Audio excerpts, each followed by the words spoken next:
აი დღესაც იონეს სახარებაში ამ თემაზეა საუბარი, უფალი საუბრობს, ეს უფლის სიტყვებია. სამყაროს შემოქმედი საუბრობს ადამიანური ბაგეებით და მისივე ყოვლის შემძლეობით დღეს აი ამ წუთში ჩვენს ყურამდე ეს მოდის.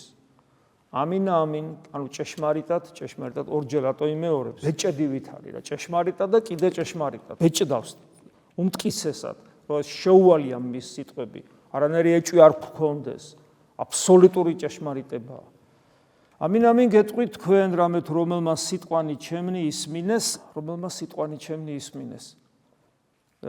თითქოს გასაგებია, რაზეც არის საუბარი, ღვთის სიტყვა და უნდა გავიკოთ. პრობლემა სწორედ ამაშია, რომ ჩვენ ვერ ვისმენთ ქრისტეს სიტყვებს. აღარ ვლაპარაკობ იმ ყბადაღებულ უკვე მილიონჯერ ნათქვამზე, რომ ქრისტიანები, ეკლესიის წევრები სახარებას არ კითხულობენ და მორჩენ. ზოგიერთი ვიცი, ზოგიერთი არ ვიცი, იმიტომ რომ მე უკვე მცხვენია პირად საუბარში კითხოთ, სახარებას კითხულობ?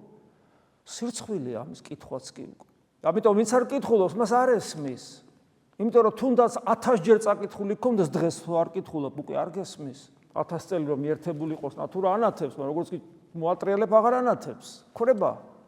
ეს მადლის წყაროა, ეს არ არის ინფორმაციის მიღების რაღაც საშუალება, რომელსაც აიკითხავ და გაიგებ და მორჩა და შენში გადმოიტვირთება, არ გადმოიტვირთება შენში. ის წყაროა მადლის. წყაროს სჭირდებას უმუდმივად უგჭირდება, სულ უნდა დალიო, ხო არ შეიძლება დალიო და აღარ დალიო, ის სულ უნდა დალიო. ხო არ შეიძლება ისუნთქო და მე აღარ ისუნთქო, სულ უნდა ისუნთქო. ამიტომ არის რომ არ შეიძლება იშვიათად ზიარება, უნდა ეზიარებოდე, უნდა ლოცულობდე. უამრავი წმინდა მამა ამბობს, იესოს სახელი შენ სუნთქვასთან მიერთებული უნდა იესოს სახელის დაბალცნობიერება.